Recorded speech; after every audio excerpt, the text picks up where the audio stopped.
Greetings, Devils fans. All right, so I'm going to talk about New Jersey today. I'm going to talk about three different things. I'm going to mix it all into one video. First off, this is remarkably similar. And I knew it would be remarkably similar because I saw it, and the first thing I thought was, okay, so it's a lot like the Chicago one. Now, the striping, it's just got one stripe on the bottom, but the stripes on the shoulders are very similar. There's two stripes on the back of one, there's two stripes on the back of the other. It is a remarkably, very, very similar design. Like Tampa copying Maple Leafs colors and the Red Wings striping, kind of. But even more so because, I mean, you got a black neckline. If this neckline was white, I'm telling you, if you took the logos off both, you'd have a hard time saying, so Chicago, so again. And of course, the Chicago third doesn't have this on the shoulder. But I wanted to say they're remarkably similar. The lettering on the jersey and everything, and of course it's prime green, so it's the different fabric than the jerseys that came out before the prime green. But again, it's a jersey. So, and I understand that they're named Jersey because that's what people say, but it's odd, right? But that being said, let's go ahead and talk about the Devils. Now, I've seen the comments for, well, it's years. Shannon clearly hates the Devils when I don't. And that clearly, well, he doesn't like and he doesn't like. And I think the roots of this may be that I've done that video on how I didn't think Marty Brodeur was the best goaltender in history, which upset people. Which I think is odd, because if I did a video on a player not being the best player in history, whether it's Gretzky, McDavid, Lemieux, whoever, you can have that argument. But there does seem to be this section of the fandom that says, okay, Marty's the greatest of all time. And for me to have said, I thought Patrick Roy and Dominic Hasek were the best goalies I saw in my lifetime, and I would have Marty Brodeur at 3, that was seen as a slight. And I don't rank anybody that I didn't watch either. Which is always funny when I do videos on here are my favorite players for each organization. And then people are like, well, what about this guy? And it's somebody that retired before I started watching hockey. He wasn't one of my favorite players. I do not currently have time travel capability. There are times in news videos in the comment section where somebody will ask me, why didn't you talk about this? Because it hadn't happened at the time that I did the news video. And then there's, again, as I said, the why didn't you do a video on this player who I never watched. So over the off season, I tried to kind of remedy this a little bit, and I thought, I'm gonna do videos, career videos during the off season. I'm gonna talk about some Devils. So these are just examples of players who spent a significant amount of time in New Jersey. There were others who spent a smaller amount of time in New Jersey. So Brian Rafalski, Jamie Langenbrunner, Scott Niedermayer, Bill Guerin, Steve Thomas, Peter McNabb. The story of Peter McNabb getting signed in New Jersey is always interesting. Scott Stevens, Neil Broughton, Stefan Richer, and Brendan Shanahan.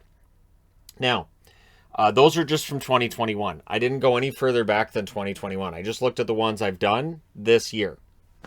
Now, their current record is 9-9-5. And I know the power rankings have looked like they're skewed against them. They did win their 3 of their first 4, but they were against Chicago, who were terrible, Seattle, same, and Buffalo, who teams are expected to beat. So I wasn't moving them up on that basis. They did have a win against Florida. They did have wins against some good teams here and there, but then they'd follow it up with, I don't want to say lackluster games, but I never got the feeling that it was something sustainable for New Jersey, that the Devils are still a year out. And I haven't seen anything in their games this year that's told me that they're anything more than a year out. Now, they currently have, and I went to powerrankingsguru.com, which does have New Jersey at 20th in their power rankings, but Ranger fans don't go there because they don't have the Rangers in the top 8.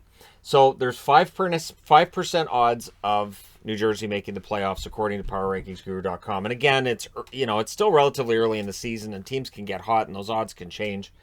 Their strength of their remaining schedule is 12th. So they do have a tough schedule from here on out. And I don't know if they're going to be able to go on any kind of a run. Their goals for per game right now is 19th. Their goals against per game, 3.26, which is 24th. So they're scoring 2.87. They're allowing 3.26. All of these numbers would tell you probably into that next year territory. Their power play is low at 13.1%. Understandable. You've got young players. You've got guys learning how to play together. Now, Dougie Hamilton is there, but, Dougie Hamilton on his own can only do so much, right? Their penalty kill, 80.5%, which is respectable. The combined total there is 93.6, which is not high enough, really, for special teams. Now, if we look at their current scoring leaders, Jesper Bratt's been fantastic. I have talked about Bratt a lot when I talk about New Jersey and how much I like his game. Kind of buried by the previous coach. Lindy Ruff gives him time. He has 6 goals, 14 assists for 20 points in 23 games. Johnson, and again, I even hear the announcers using both. I've heard the color announcer calling him Johnson and the play-by-play guy calling him Johnson and vice versa as well. So, I like the chaos. But Andreas is having a good year. I think we can agree that it's Andreas. He hasn't made it Andre, has he? All right. So, 23 games, 9 goals, 9 assists, 18 points. What impresses me most with Johnson is the plus 10. This is a team of wild disparities between the pluses and the minuses. So while plus minus can be a team number and it can be misleading, with New Jersey, it's crazy the plus 10 that's here, and then there's players who are minus 8. So there are dramatic differences when you consider they've played 23 games. For one player to have a plus 10 and one to have a minus 8, either that guy who's minus 8 is playing much tougher minutes or he's just having a bad year. And the guy who's plus 10 is either getting kind of soft line matchups or he's having a really good year. And with Johnson, I'd say it's a good year. Hamilton's been good. 6 goals, 9 assists, 15 points in 20 games. Solid pickup. I do think that maybe that raised expectations coming into this year above what New Jersey's able to do at this point. Mercer's been fantastic. Again, I've talked a lot about Mercer. 23 games, 6 goals, 8 assists, 14 points, and a plus 6. And whenever I review a New Jersey game, I will usually have a compliment towards Mercer because he's been fantastic. And he's a huge part of the future. Nico Hischier stayed healthy this year. The 3 goals is low for him. 11 assists is good, 14 points. The vision for Hischier is that he's going to be a two-way forward and that if he's not going to win a Selke, he'll be in the running. I've seen articles which have stated Hischier's advanced stats tell you he'll never win a Selke. And I've looked at those and said, things can change. Things can change quickly, and especially when a player's young. I think we come to conclusions a little bit too quickly with younger players, and I think reckless is overstating it, but it just, you got to have that forethought of, hey, this guy's young, he's learning the ropes, he's got all of the tools to become a good two-way forward, and so it's up to him to learn those skills and put them to use. Zaka's had a decent season, 8 goals, 5 assists, 13 points, 23 games. Tatar, 5 goals, 7 assists, 12 points, 23 games. I don't know that he's given them the level of scoring that maybe they'd envisioned when they picked him up. But again, this is... And I hate to say it this early in the season. It feels like we're saying this with a lot of teams. But it kind of feels like for New Jersey, it's still a year down the road, right? When we're going to see Mercer in his second year, should be able to take that next step. You have Jack Hughes and Ty Smith, who are not in the top scoring. Ty Smith's going to be a really good top 4 defenseman, probably top 2 in the future. Jack Hughes, with that huge contract, there's a lot of pressure on him, but I think he'll get there. I've talked about Hughes too and how I think, he's going to break through and he's going to be a big scorer, and then of course he got hurt, right? So now that he's back, hopefully he can stay healthy, fingers crossed, and we'll see what happens. Ryan Graves, 23 games, 3 goals, 7 assists, 10 points. Decent pickup. PK Subban is standing out. So now I know people will point to the Slewfoots. Okay, but with 1 goal, 9 assists, his points seem to be up. But I don't know that he's necessarily playing better. And this is in 23 games for him as well. And so Subban, I would expect that maybe they put him out there at the trade deadline. We'll see if anybody bites. They might have to keep like 50% of the salary or whatever. But I don't think Subban's going to be on their roster next year unless he takes like a cut in pay and maybe his role diminishes a little bit. I'm not as down on Severson as some Devils fans I've seen. I think Damon Severson can still be good. I know there are nightmare evenings for Severson. There was that third period where he had 3 penalties? He had like 4 penalties in the same game. He had a lot of penalties, and then he takes a penalty at the start of the next game. So it's been an adventure with Severson. Sharon Govich, who might be my favorite member of the team, 3 goals, 4 assists, 7 points in 20 games. Rounds out the scorers I'm talking about here. And again, when you watch them play, you would think, wow, this guy's only on pace for 28 points. That's crazy. And it is crazy. He's a very good player. They currently have, according to Cap Friendly, a little over $13 million in cap space. So they're able to retain some salaries if they move guys. They're able to take on a bad contract at the trade deadline. They're probably going to be able to get at least 1 first-round draft pick in exchange for all that cap space. This is a very smart way to run things right now. So they also have 3 fourth-round picks in 2022. They have all of their own picks outside of that, minus the 5th round, but they've also got a 5th-round pick from another team in a trade. So they've got the draft picks. They're likely going to add more. In net, Blackwood's the one that I have some concern about. He's 4-3-3, 907 save percentage. Some games he looks really good, and in others it's not as good. And so I was really bullish on him 2 seasons ago. I've cooled on that somewhat, but Bernier's numbers haven't been great either. 4-4-1 at 902 save percentage. So since both goaltenders are slightly underperforming, that tells me that the defense is probably not quite where you want it to be, and that's where you look at maybe revamping the defense next year. And again, it comes back to that $9 million Subban's making. You take that off, and even with the $8 million that you've added for Hughes, you still have more cap space next year. Because Hughes at $8 million, but you're taking off the $9 million for Subban, that's an extra $1 million right there, and that's without going through the entire lineup and figuring it all out, which is something I do at the end of the season anyways, right? So they're in pretty good shape for the future. And to me, New Jersey's one of those teams of later. They kind of have that record I'd expected Detroit to have. I didn't expect Detroit to go on a 5-game winning streak and put themselves back into a playoff spot. And what's impressive, too, with New Jersey is, much like Detroit, they have a lot of prospects coming along. So you have Luke Hughes. Really looking forward to seeing Luke Hughes as a member of the New Jersey Devils. Absolutely. That's going to be great. And, of course, that leads to the speculation of Quinn Hughes and whether or not he might want out of Vancouver at some point. But Quinn Hughes just signed a long-term extension, so it'll be quite a ways down the road before all 3 brothers could potentially play together. But it's fun to see, Luke Hughes put on Devils colors and knowing that he'll play there. Shakir Mahabmadulin just signed his entry-level contract not too long back. And so he may very well find himself on the roster next year. Can't wait to see that on the back of a jersey. I'm figuring they're going to have to arch that name around. Alexander Holtz. I'm a big fan of Holtz. He's done very well in Utica. He didn't really have the scoring touch in the NHL yet, but he also had some bad luck. Holtz had some bad luck. It just wasn't going in for him. So you're better off to return him to the AHL and get him his confidence back. Same thing Montreal did with Cole Caulfield. Nolan Foote may or may not be top-level prospect, but, they picked him up, and we'll see what happens. That was in the trade with Tampa. Tice Thompson could be a decent prospect there for them as well. Chase Stillman, a first-round draft pick for them. Nico Dawes and Akira Schmid leave you with an interesting conversation to have, too, with New Jersey as soon as maybe 2 years from now. So the ridiculous numbers being put up by Utica, and I've talked about Utica the last 2 weeks that I've done AHL videos, and both Dawes and Schmidt are putting up amazing numbers.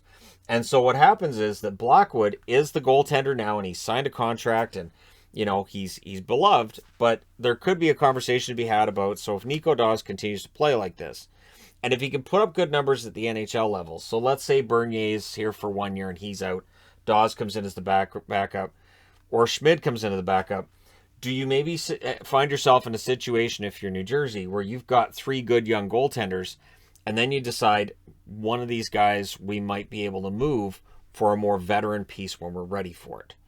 So to me, I don't see New Jersey being in that situation. Again, I love the fact they got all kinds of cap space. I love that they have that level of flexibility, and I really think next year is going to be good. So it's not a matter of me looking at New Jersey and going, I hate these guys. I can't stand them. They're terrible. And the trap in '95 has traumatized me. It's not there. This is a team that can be fun to watch. They're going to make mistakes. There's a lot of youth in this lineup. And it'll be interesting to see, too, when they're ready to take that step. And in the Metro, that can be tough. But I would say next year they'll have a good chance. I think Hughes going into that first year of his contract extension, and then you've got that cap space to add guys next summer, and it could be a good UFA crop next summer. Like, you added Johnny Gaudreau to this team, just as an example. His speed and his creativity, you add that to a guy like Mercer who's developing. This could be a lot of fun to watch next year. And so we'll see. And then Holtz as well. I like Holtz. I like the hands that he has. And again, I know the goal scoring didn't show up at the NHL level, but I like the player. And so I found myself rooting for him to get a goal and either to hit the post or to go wide. And it's like, oh, he's going to get it. It's going to happen. But again, with the Devils, I think I find myself just saying, well, it's a wait and see kind of season. And I would expect that next year we'll see a real rivalry between a good young Rangers team and a good young Devils team. And that's good for the NHL. And just speaking personally, I think it's good for everybody. So we'll see. We'll see what happens. But there you go. I just wanted to discuss the jersey a little bit. And again, you know, I'm wearing it. It's okay. I do wish that they'd put like maybe a little bit of red in it. The one thing I think looking at it is the jersey that's right here. I think you could make that work if they had like an outline of the N from the main logo in red. Just the N. And you could have the N behind it and then jersey across the front. And I think just that little addition could have made it really, really pop. But again, I know people are buying it. Ben told me that when he asked me about it. He said, "Do you want one?" And I said, "Well, I'll take one off your hand, sure." And he said they're selling like crazy. So there's a lot of people that have bought them. So from that perspective, that's all the NHL looks at is, did they sell? And in general, they will, because people like to have new threads to wear, and so it'll sell pretty well. And with the Adidas program, what I've always read about it is that there's an agreement that when a new alternate comes in, they have to wear it for 3 years. So the Canucks, for instance, they've got their heritage jersey that's been on sale, and you can tell that they're phasing it out, but they're still wearing it this year because this is the third year of that 3 years. So it's one of those interesting things where you can't just have a one and done with an alternate jersey. They did obviously with the reverse retros, but that was like a special edition, like whatever you want to call it, an event jersey, if you want to call it that. So yeah, I like the Devils. I do. I honestly do. I like the Devils. I like their future. The present, to me, it's a team that's still finding itself, and some of the numbers you see tell you they're probably waiting for next season to really hit their stride. They're going to win their share of games. Maybe they finish with 82 points. Maybe they stay 500 the whole way along. But I don't necessarily see them getting into one of the top spots in the Metro, because the Metro's really good. The East in general, it's really hard to make the playoffs. And now that we have a league where 16 out of 32 teams make the playoffs, I'm really enjoying the idea that there will be good teams that miss the playoffs. And you have to have a really good team to make the playoffs. I think that's great, because I'm old enough to remember when you could have a really poor, mediocre team that's 20 games below 500, and then you're in the playoffs, and it's bizarre. Thinking back now, I realize just how kind of wrong that whole setup was. But here we are. Let me know your thoughts in the comment section below, as always. Don't forget to hit like and subscribe if you're browsing your way through. You just happened upon this video. Thank you guys so much for watching, for all your support. I will talk to you again soon.